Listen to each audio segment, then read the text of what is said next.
Boa noite, tudo bem? E aí, pessoal, vamos já lhes dando as boas-vindas. Que bom que vocês estão aqui com a gente. Vão compartilhando aí, convidando colegas, amigos para participarem aqui com a gente, certo?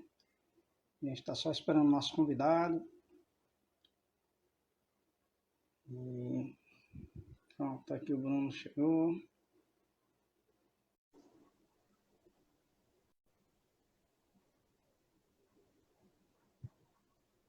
O Sr. Fábio também chegou. Boa noite, Bruno. Tudo bem? Boa noite, tudo. Que bom que você está aqui com a gente, viu? Muito bem-vindo. Obrigado. Então, gente, nós reforçamos aqui nossas boas-vindas. Queremos pedir a vocês que compartilhem aí, mandem aí o aviãozinho para seus contatos, convidem pessoas que vocês querem que ouçam aqui, né, a nossa conversa, certo? Nosso convidado hoje é o Bruno Ribeiro. Bruno, ele é doutorando em filosofia, ele é membro da Associação Brasileira de Cristãos na Ciência também, nosso amigo, nosso companheiro aqui de luta, né? E o Bruno pode se apresentar melhor aí para o pessoal. Então, minha gente, como o Nilber me apresentou, né? Meu nome é Bruno, né? Eu estudo filosofia. Meu projeto de pesquisa é estudar a racionalidade da crença em Deus. Né? Por que é que a crença em Deus é racional? Por que é que a crença em Deus é um caso de conhecimento?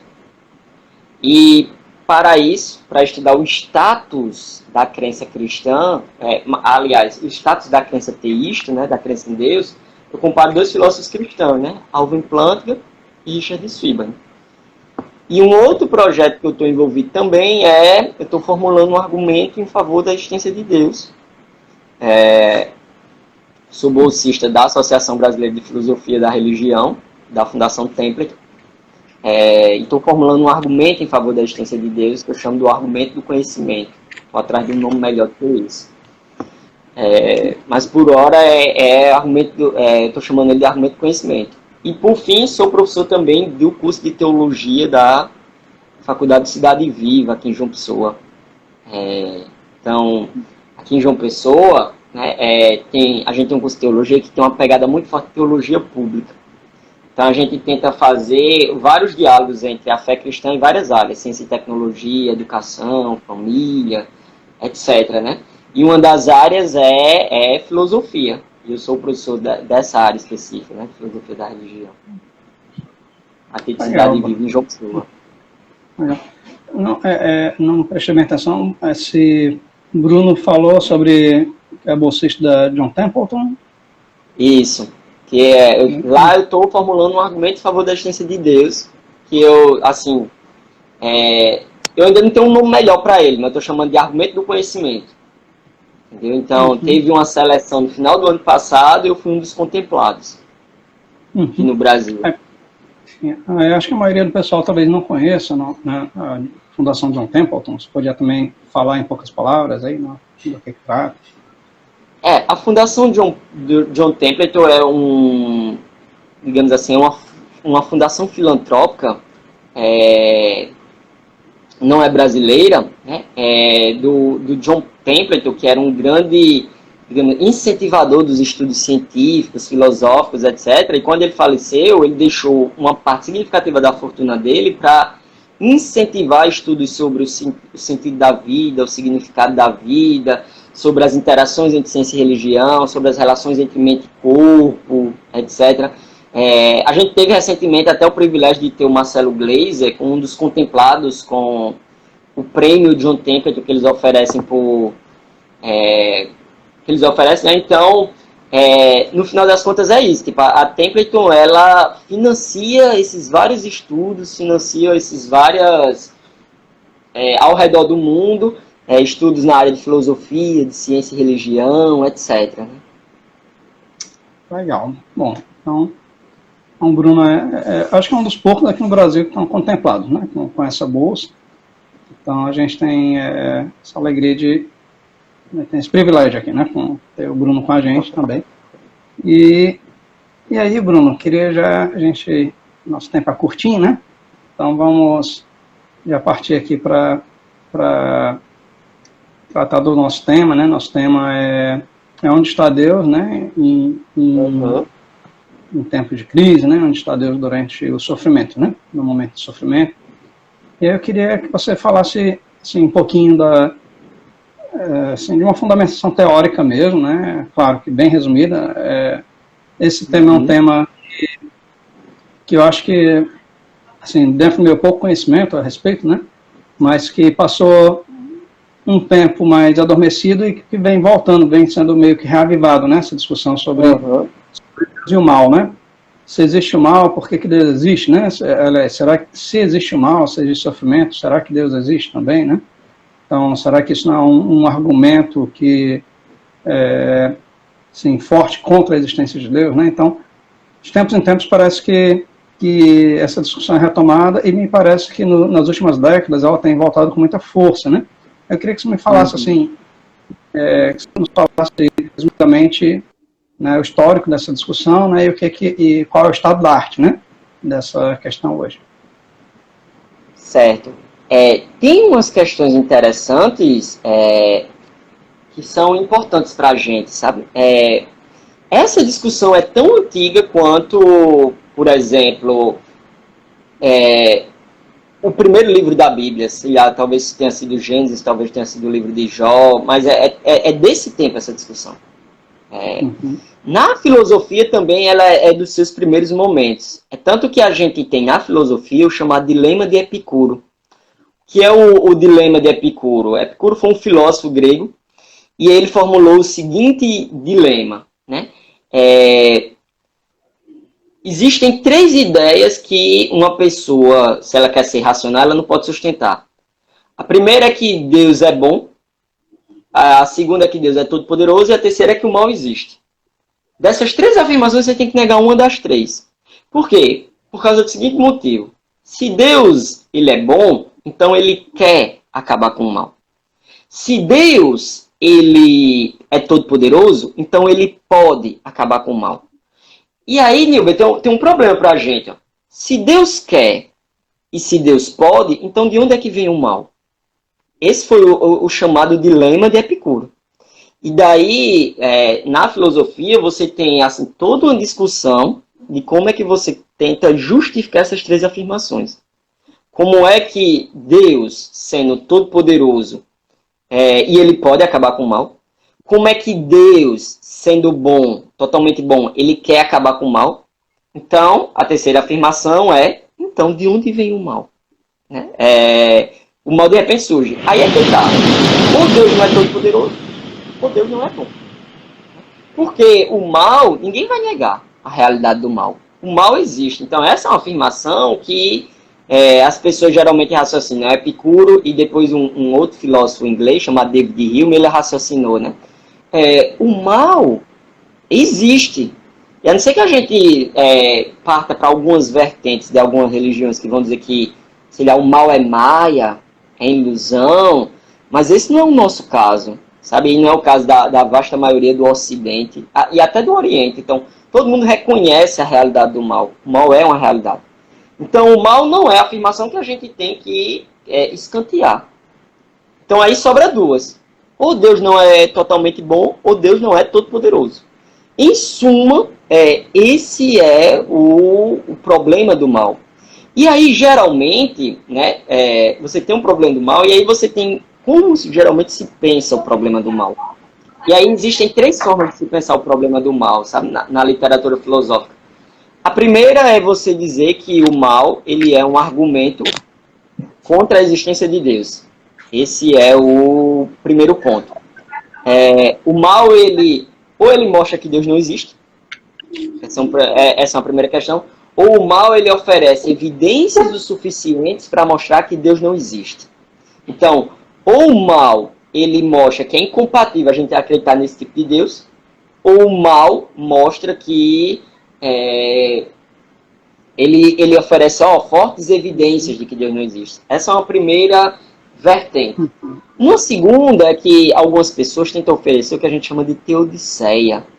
Então, o que é uma teodiceia? Uma teodiceia geralmente é uma narrativa, uma explicação que vai tentar explicar para as pessoas o porquê que Deus permite o mal. Qual é a razão de Deus permitir o mal? Qual é a razão específica de Deus permitir o mal? Então, isso é uma teodiceia. Aí alguns vão dizer, a razão de Deus permitir o mal é porque é para o cultivo da nossa alma, para a gente melhorar enquanto pessoa. Outros vão dizer, a razão de Deus permitir o mal é porque ele deu liberdade às suas criaturas. A razão de Deus permitir o mal é porque no mal você pode achar lá na frente um bem maior, etc. Então, você tem essa questão. E aí tem uma terceira que é uma defesa. Então, o que é uma defesa? Uma defesa geralmente, e para o pessoal aí, né, uma defesa geralmente funciona da seguinte forma: eu não vou dizer qual é a razão específica pela qual Deus permite o mal, mas eu vou dizer qual poderia ser a razão. E essa terceira forma, digamos assim, é a que, do ponto de vista filosófico, que mais me interessa, entendeu? Então, assim, eu não vou dizer qual é a razão específica do porquê Deus permite o mal, porque talvez a gente não está em condições específicas de dizer isso, ou porque não nos foi revelado, ou porque a gente tem uma limitação cognitiva de saber esse tipo de coisa. Mas, numa defesa, a gente pode dizer, digamos assim, qual a provável razão, qual uma possível razão do porquê Deus permite o mal. Então, essas são as três formas, em resumo, né? Se a gente fosse resumir, a primeira vai dizer, isso é um argumento contra a existência de Deus. A segunda vai dizer, eu vou dizer qual é a razão do porquê Deus permite o mal. E a terceira é uma defesa a dizer, eu vou apontar qual seria uma possível razão de Deus permitir o mal. Certo.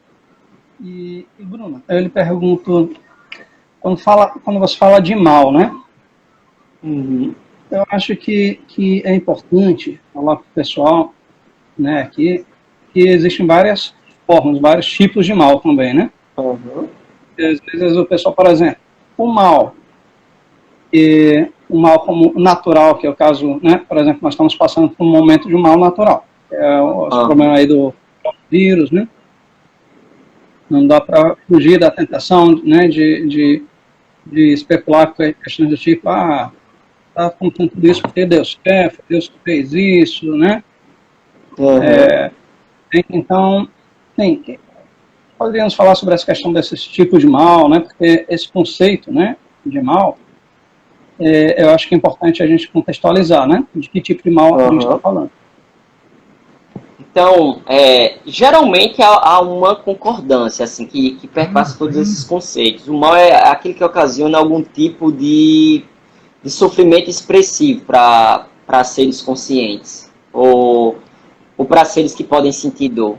Então, você tem um sofrimento significativo e nesse sofrimento isso aí é o que a gente pode dizer, falar, etc. Isso aí é o que está relacionado ao mal. E aí, você tem alguns tipos de mal. Por exemplo, Santo Agostinho, né, é um filósofo do começo do medievo, um filósofo cristão, que ele vai dizer que o mal é uma distorção do bem.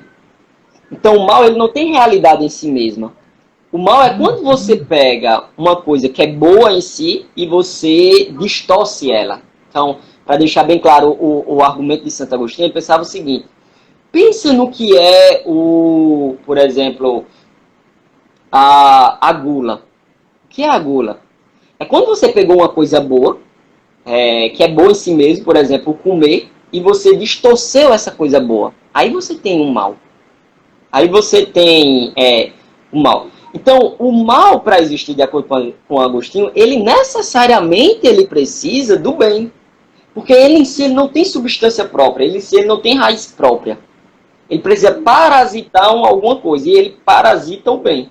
Então, para deixar até a metáfora de Santo Agostinho mais clara, É como se o mal, ele sabe aqueles espelhos que aumenta a cabeça da gente, a gente entra, né, ele aumenta a cabeça da gente, deixa o corpo da gente bem fininho, você passa o braço, ele deixa o braço bem grandão, ele distorce a gente. Pronto, Agostinho achava que o mal fazia isso com o bem.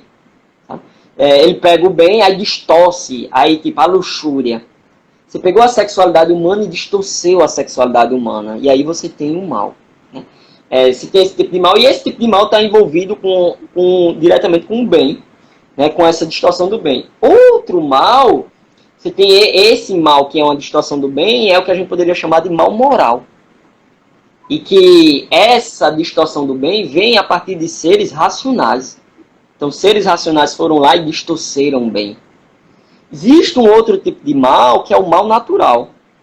E o que é o mal natural? O mal natural é aquele tipo de mal que surge porque não foi um ser racional que deu origem àquilo. Então pensa no tsunami lá de 2004, sabe? O tsunami lá de 2004 não foi um mal que deu origem ao tsunami de 2004. O tsunami de 2004 que veio lá na Ásia, ele veio em ocorrência de fenômenos naturais. Foi exatamente os seres humanos que se comportaram desse jeito e ocasionou aquilo, etc. Não veio daí. Então, você tem o mal moral, a gente pode dizer, ele é uma distorção do bem feita por seres racionais, e você tem o mal natural, que não tem exatamente essa influência de seres racionais nesse tipo, dessa forma, sabe? Então, a gente poderia pensar assim, que esses são dois tipos de males que, por exemplo, afetam de forma significativa ao ser humano e à atividade humana, sabe? Uhum. E eu lhe pergunto assim, dessas formas de mal, qual seria que para você, tudo que você tem estudado, né, que você tem procurado desenvolver, organizar, né, estruturar de ideias, qual dessas formas de mal é a mais difícil de você conciliar, né, de você entender o porquê da existência, né? Tem algum que para você é mais complicado assim de pensar? Então, eu arriscaria dizer, Nilber, que, digamos assim, a gente oferecer uma defesa para o mal moral é relativamente mais fácil, sabe? Mais fácil não, tipo, isso não é fácil, mas assim, é menos difícil, digamos assim, menos complicado a gente oferecer uma defesa para o mal moral. Por quê? Porque depende, se você coloca Deus na equação, então assim, Deus não é o autor do mal, Deus não quer nada disso, porque Deus ele é totalmente bom. Então, isso no caso seria a responsabilidade de outros seres racionais e outros seres sencientes. Agora, você tentar, o que traz, digamos assim, agravo para a condição humana é você tentar pensar o mal natural. O mal natural é muito difícil. Sabe? Tem até uma obra, a gente conversando aqui, eu lembrei agora, do Voltaire, eu tenho ela aqui, ó, chamada Cândido ou Otimismo. Essa obra do Voltaire escreveu poucos anos depois do grande terremoto de Lisboa de 1755. Então, o terremoto de Lisboa aconteceu através de um maremoto que, assim, atacou a cidade, foi terrível. Ele atacou a cidade, ele veio para a cidade com toda a força. E aí, tem um detalhe que torna mais sinistra a coisa, que era quando o povo estava orando na igreja, porque era um dia de rezas, era um feriado religioso em Lisboa. Então, aquilo foi uma coisa que abalou fortemente a Europa, sabe? Aquilo foi uma coisa que abalou fortemente a fé das pessoas. Tanto que o iluminismo foi fortemente influenciado por esse episódio aí da história humana. E aí, o Voltaire, ele escreveu essa obra como uma sátira de toda tentativa de você tentar justificar o mal, de você tentar dar uma explicação para aquele mal natural que aconteceu lá em Lisboa, sabe? Então, isso aí é mais complicado, isso aí é mais difícil você conciliar como é que se dá a permissão de Deus nesses casos, quando as pessoas estavam até na igreja, quando você tem uma série de pessoas que sequer têm culpa sobre aquilo que está acontecendo. Como é que você concilia essas duas dinâmicas aí?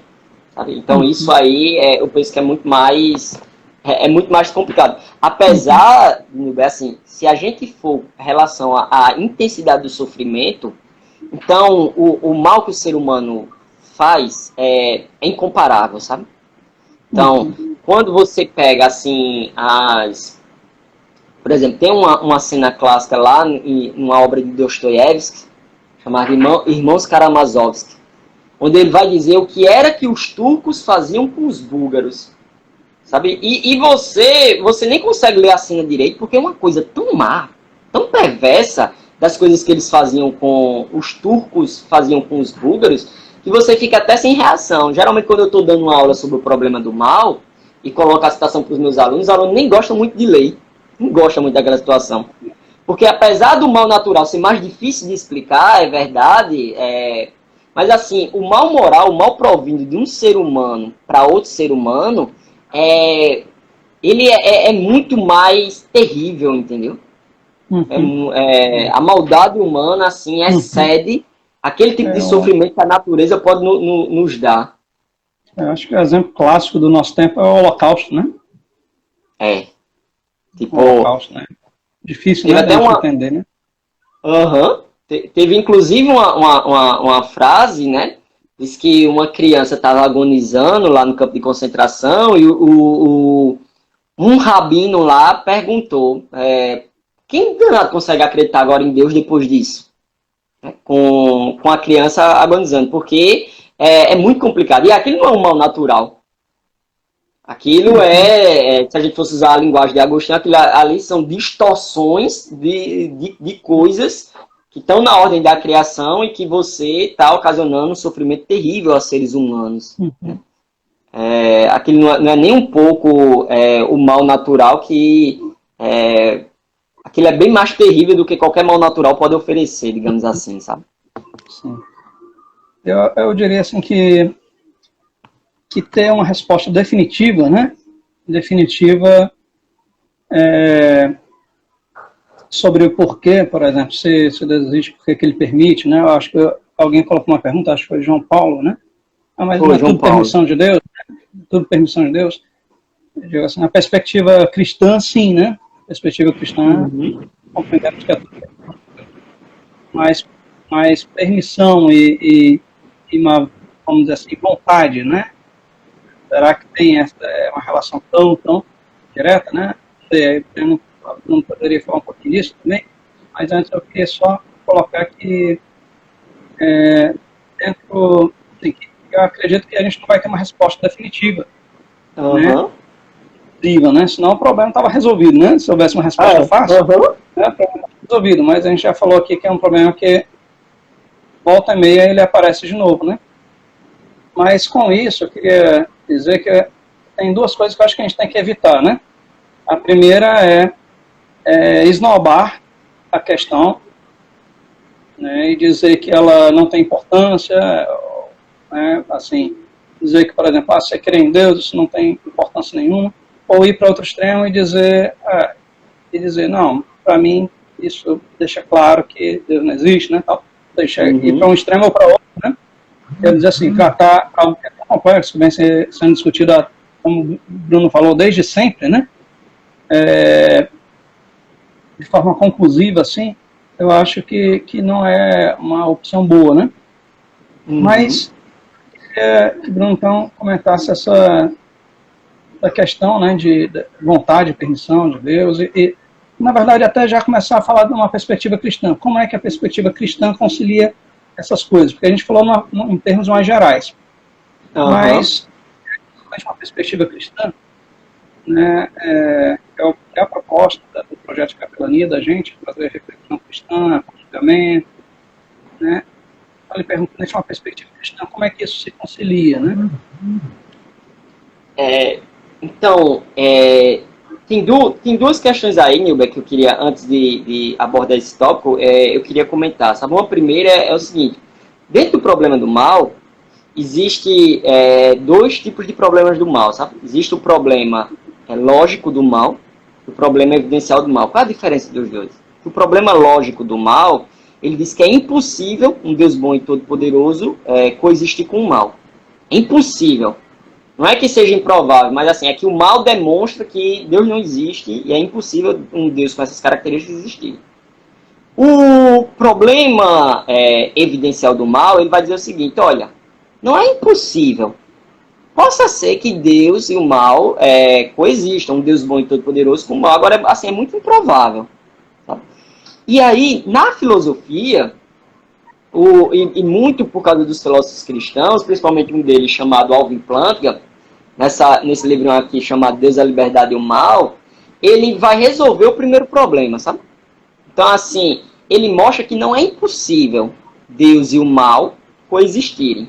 Quem argumenta que é impossível, quem defende que é impossível, então, assim, na filosofia, do ponto de vista, assim, da filosofia da religião, não é uma impossibilidade. Por isso que agora o debate se organiza nesse segundo patamar, sabe?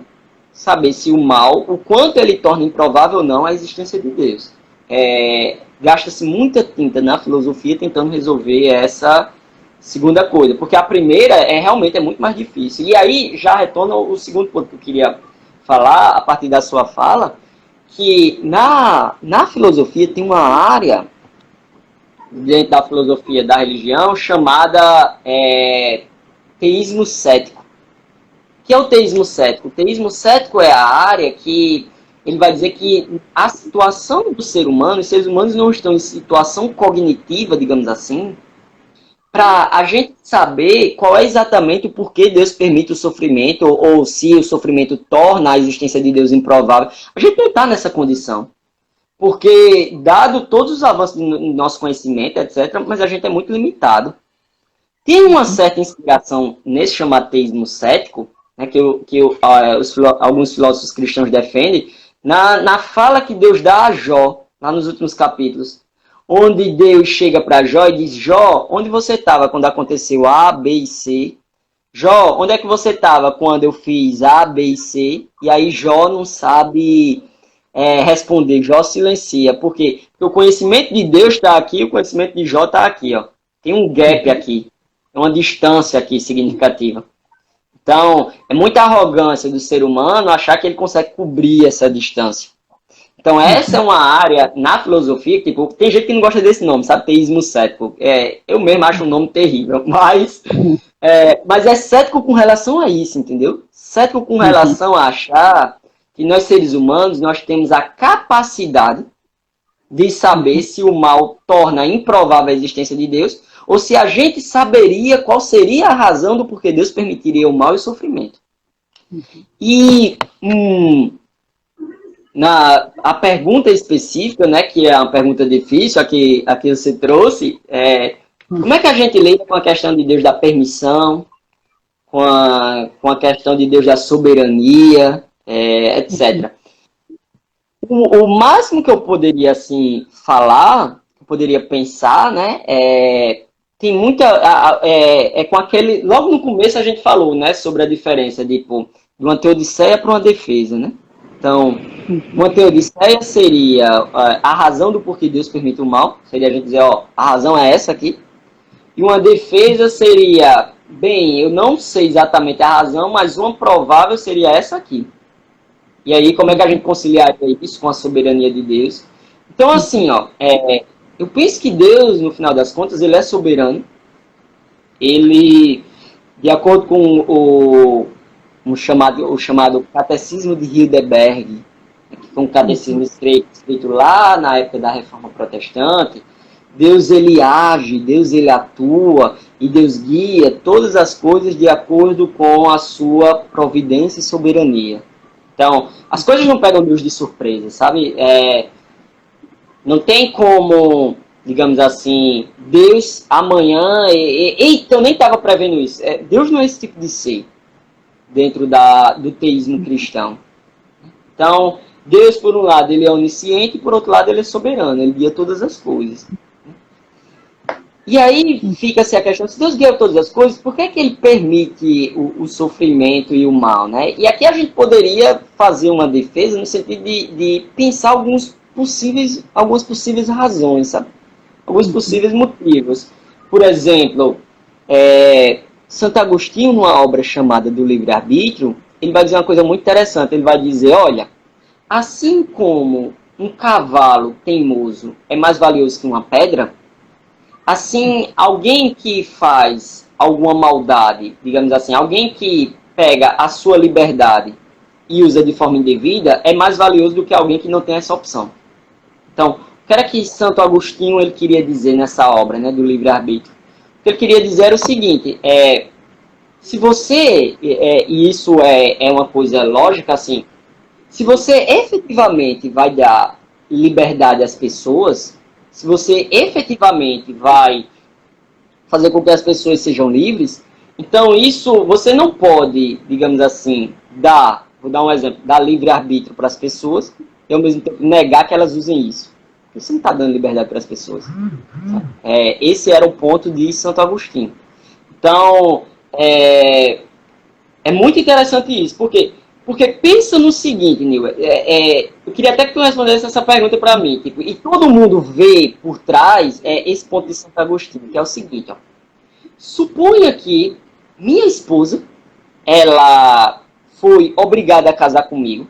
Tem essa aqui, ó. Numa situação ela foi obrigada a casar comigo. E numa situação ela escolheu casar comigo. O que é mais valioso? É ela ter escolhido casar comigo ou ela ter sido obrigada a casar comigo? Uma escolha, né? E agora, deixa eu botar outra situação. O que seria mais valioso? Ela ter sido obrigada a casar comigo. Quando a gente equipara duas situações. Numa ela foi obrigada a casar comigo. E na outra ela não escolheu casar comigo. Qual dessas situações, digamos assim, é mais valiosa? A que ela foi obrigada a casar comigo? Ou a que ela, digamos assim, ela tinha a opção, mas ela escolheu não casar comigo? Qual você acha que tem mais valor dessas duas? Acho que o exercício da liberdade dela continua sendo mais precioso. E esse é um tópico, desde de Santo Agostinho, ele traz, entendeu? Então, quando a gente age de forma moral e quando a ação da gente é uma ação efetiva, então ela só é efetiva porque a gente tinha a possibilidade de não fazer aquela ação, entendeu? Se eu te empurro e tu tromba em alguém, a gente sabe que a culpa não é tua, porque tu não tinha a possibilidade de parar o corpo. A culpa é minha, porque eu fui que usei da minha ação para empurrar. Sabe? Então, essa seria uma possibilidade. Uma outra é o seguinte, talvez, quando se permita de um mal, você derive um bem maior. Sabe? Poderia ser feita uma outra defesa. Então, poderia ser feita uma defesa como Agostinho fez, como Alvin Plantinga fez, a partir dessa noção de livre-arbítrio. Assim como poderia ser feita uma defesa também da ideia de que, para males, tipo, quando se diz aquele ditado, há males que vêm para o bem, mas se a gente for estruturar isso em termos filosóficos, a gente poderia pensar que de determinados males, a gente tem uma série de coisas grandiosas, sabe? Por causa da permissão do mal. Então, a gente pode dar um exemplo. Dentro da ótica cristã, o maior exemplo de amor, ele vem muito por causa do mal. Então, que foi, na doutrina cristã, Jesus Cristo morrer por nós. Por que Jesus Cristo morre? Por causa da questão do pecado. E o que é o pecado? O pecado é justamente isso, é um mal. O pecado é um problema aqui dentro da ordem da criação. Né? Então, do mal, Deus tem a habilidade, Deus tem a capacidade de tirar um grande bem.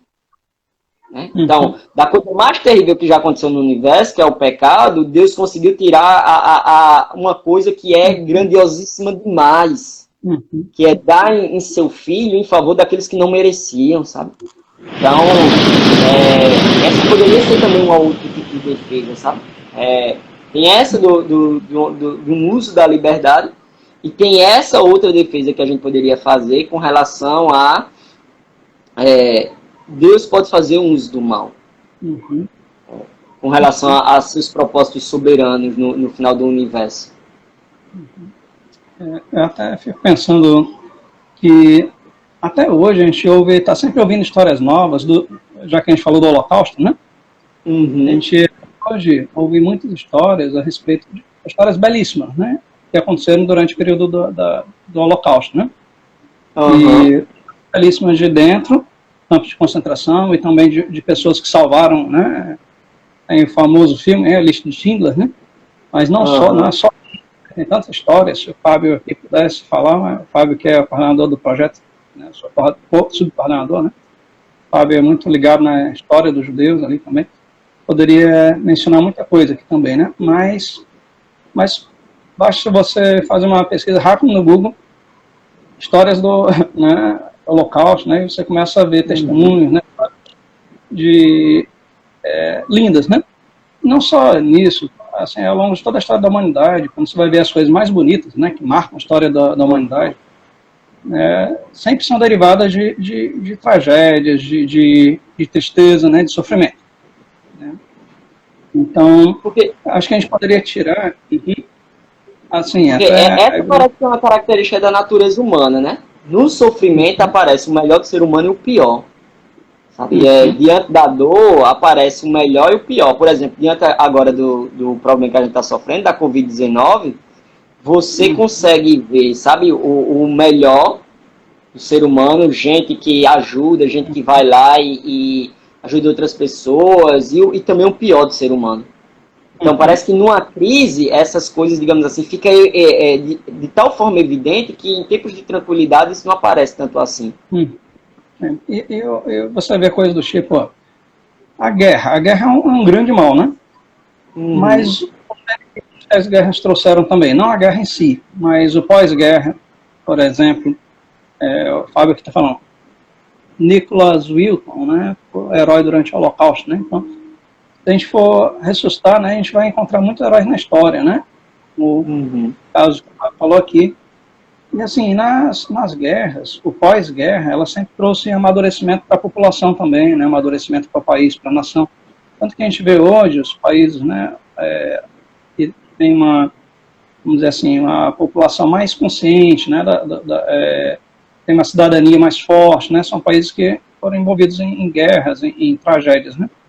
Então, talvez o mal ele também tenha uma certa função didática, né.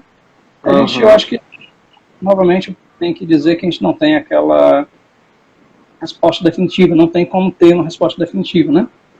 Embora a gente Uhum. possa argumentar, né, ter bons argumentos. Mas talvez algumas luzes, né, algumas ideias que a gente possa ter, né? Entre elas a gente pode tirar a ideia da didática, né? Que, embora não dá para dizer que Deus fez ou Deus permitiu, mas mesmo que ele tenha permitido, talvez ele tenha um propósito didático, um propósito de amadurecimento, né? Um propósito de nós Uhum. enxergarmos mais belo, né? Por exemplo, se não existe sofrimento, não existe solidariedade, não existe sofrimento, não existe superação, né? Não existe dor, não existe compaixão, né? Então, acho que dá para a gente pensar nisso também, né? Uma questão didática. Mas Bruno, o nosso tempo está voando, né? Um assunto tão fantástico, tão maravilhoso, né? Eu acho que a gente depois precisa marcar uma outra live para É. explorar mais algumas coisas. Mas eu queria que a gente falasse também em termos práticos. Vamos responder aqui algumas perguntas que o pessoal fez. A Uhum. Andressa perguntou aqui, como explicar para pessoas que sofrem que Deus continua sendo bom? É complicado, É. né? Aham. É, Mas, Andressa. uhum, É, vê, é, tem uma questão aí, Nilber, que, assim, é claro que tem uma outra questão que é importante a gente separar o problema emocional do mal, muitas vezes, do problema racional do mal. Porque, assim, de qualquer forma, os dois acabam se imbricando lá na frente, sabe? Porque nós somos um, a gente não é só emoção ou razão. É, só que se a gente pensa bem e pensa direito com a nossa cabeça, a gente consegue lidar melhor com com as nossas paixões, com os nossos afetos, entendeu? Então, assim, essa pergunta aqui, por exemplo, como é que a gente explica para uma pessoa que sofre que Deus continua sendo bom e que elas são amadas, é se a gente para pensar que se Deus, ele sendo Deus, digamos assim, o Deus soberano que cuida, que guia todo o universo, então, a respiração da gente aqui, quem está sustentando é Deus. Sabe? A batida do meu coração aqui nesse momento, quem está sustentando é Deus. O sangue que circula na minha veia, quem sustenta isso é Deus. Então, o tempo todo, Deus está sendo muito bom e gracioso. E é muito significativo que, assim, ó, se você perguntar a um biólogo, ele vai dizer que, por minutos, assim, o seu corpo, ele está fazendo milhões e bilhões de processos químicos, suas células estão se multiplicando o tempo inteiro, e essas multiplicações, quem é que guia isso, no final das contas? É Deus. Então, Deus é que está guiando todo esse processo, sabe?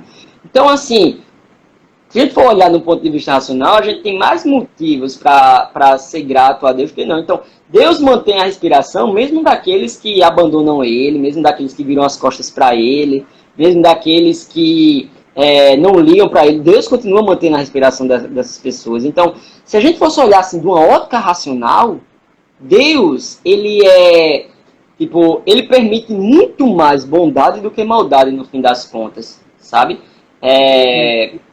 Se a gente fosse olhar assim, do ponto de vista racional, se a gente fosse fazer essa avaliação de peso, Deus, desde o começo da nossa existência, Deus está guiando todo o processo então a gente tem que levar esse feedback, a gente não pode ignorar simplesmente todo esse histórico, sabe? E aí, um segundo ponto que também eu indicaria para a Andressa falar é o seguinte, Deus sabe o que é sofrer também, sabe? Deus, ele não está impassível, ele não é um Deus que está impassível. Na tradição cristã, ele se encarnou em Jesus Cristo, então ele sabe o que é passar por dores, ele sabe o que é passar por sofrimento, ele sabe o que é passar por humilhação, ele sabe o que é ser enganado, ele sabe o que é ser injustiçado. Então, assim,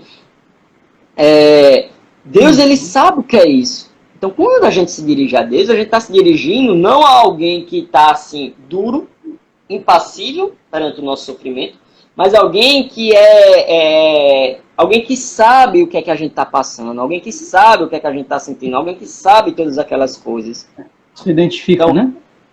Alguém que se identifica, alguém que é um irmão nosso, como diz o livro de Hebreus, que está lá dentro da tradição cristã, faz parte lá do Novo Testamento, né? Alguém que se identifica conosco, que é um irmão nosso nas dores, etc., né? Então, esse é um pensamento que também nos traz, assim, alguma paz. Deus está ali com a gente. E um terceiro e último ponto que eu diria é o seguinte, eu confiaria em Deus, sabe? Porque, assim, se a gente não confia em Deus, a gente vai confiar em nós mesmos, no final das contas. Então, eu penso que é muito mais racional e a gente consegue descansar o coração da gente melhor pensando que Deus está no controle daquilo, sabe? Então, o livro de Eclesiastes, também na tradição cristã e na tradição judaica também faz parte lá do Antigo Testamento, né? O livro de Eclesiastes, ele vai dizer, há tempo para nascer e tempo para morrer, tempo para isso, tempo para aquilo. Mas aí ele vai citar tempo disso, tempo daquilo, tempo de plantar, tempo de colher. E esses tempos têm uma característica que o livro de Eclesiastes, no capítulo 3, cita. É que você não consegue controlar essas coisas. Você não controla quando você nasce, você não controla quando você morre. Você não controla qual é o tempo de guerra e tempo de paz. Você não controla isso. Você não controla qual é o tempo de plantar e você não controla qual é o tempo de colher. Aí, quando o poema termina, o livro de Eclesiastes, o pregador lá, ele diz o seguinte, Deus colocou essas coisas para que os homens temam a Ele, sabe? Para que os homens confiem nele. Para que os homens, mesmo que digam, eu não estou entendendo, mas eu confio em Deus. Sabe? Então, eu penso que um terceiro ponto seria isso, sabe? Confia em Deus. Entrega-se ao Senhor, mesmo que você não está vendo uma resposta clara, etc. Mas é melhor confiar naquilo que já se mostrou digno de confiança. Eu acho que o Bruno tocou aí no ponto que eu penso que seja o mais importante, né? A gente não precisa entender para confiar, né? Assim, acho que você querer entender tudo é uma opressão muito grande, né? Eu acho que nós, seres humanos, a gente tem muita sede, muito desejo de querer entender tudo, né? Principalmente quando é alguma coisa que está acontecendo conosco, né? Você está sofrendo, pior ainda às vezes, está vendo alguém que você ama sofrer, né? E não entende, né? Eu acho que nessas horas é que a gente menos entende mesmo, né? Uhum. Mas o entender tudo, é uma opressão muito grande para a gente também. A gente tem que entender, né? A gente se sentir na obrigação de entender. É muito libertador quando a gente, mesmo sem entender, a gente decide confiar, né? Uhum. Libertador, né?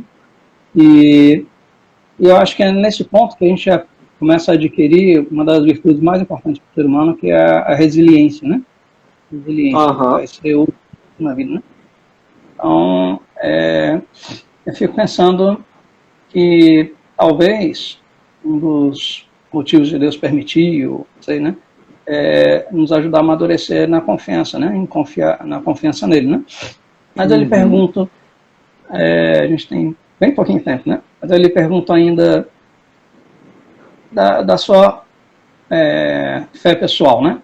Como é que você age nessas situações também de sofrimento, de tristeza, de não entender, né? Como é que você escolhe, né? Você decide, né? Confiar em Deus, mas queria que você falasse um pouquinho mais dessa sua própria experiência pessoal nessa questão, né? Eu penso que aqui é onde a questão assim, intelectual e emocional eles se harmonizam, sabe?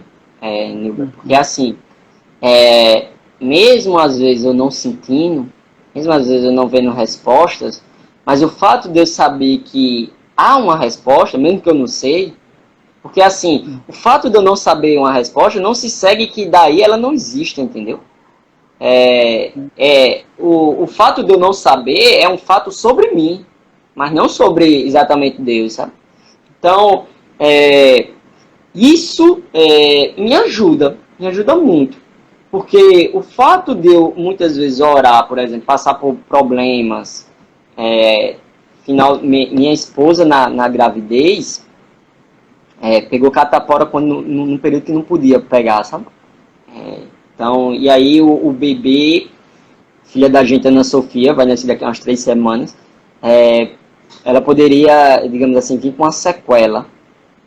E, tipo, você fica tentado a se perguntar, por que Deus? Porque se você pergunta, os salmistas perguntaram, os personagens da Bíblia perguntaram, etc.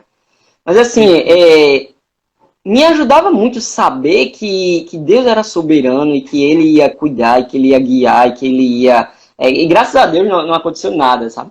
Mas assim, me confortava o fato de eu saber que Deus estava cuidando. Que não estava nas minhas mãos o controle.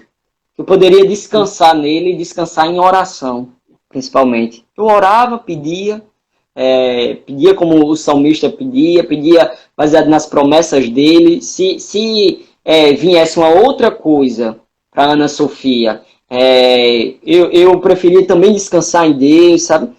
Então,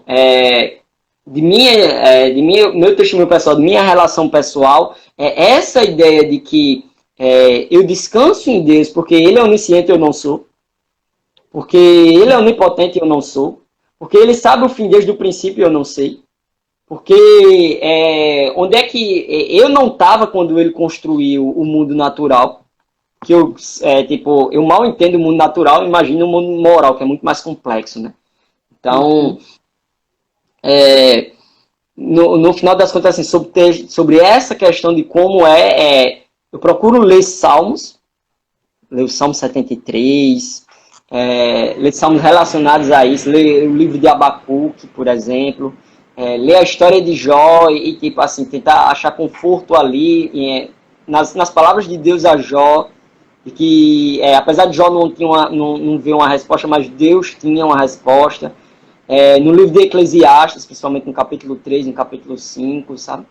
Então, descanso nesses textos e descanso a Deus também em oração. É isso que eu busco. Aí eu tenho mais uma pergunta aqui, né?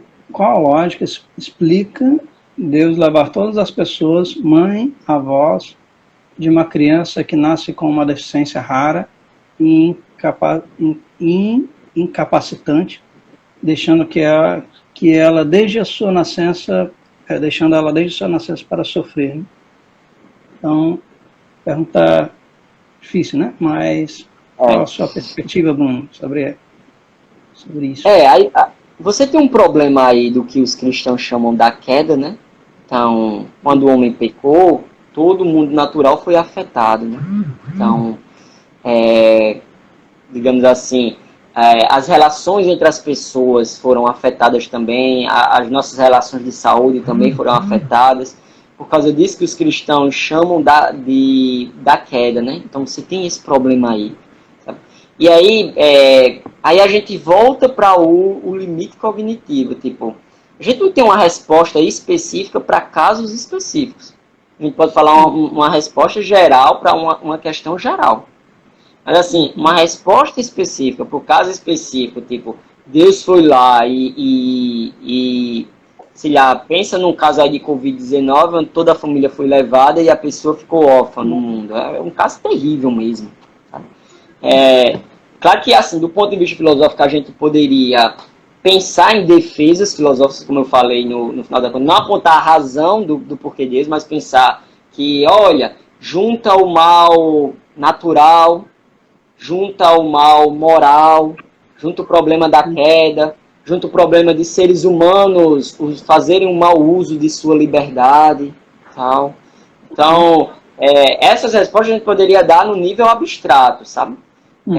Agora, no nível específico, mais uma vez, vem aquele problema, né? Tipo, a gente não está em condições de dizer especificamente o porquê disso, sabe? Essa é uma limitação cognitiva que a gente tem.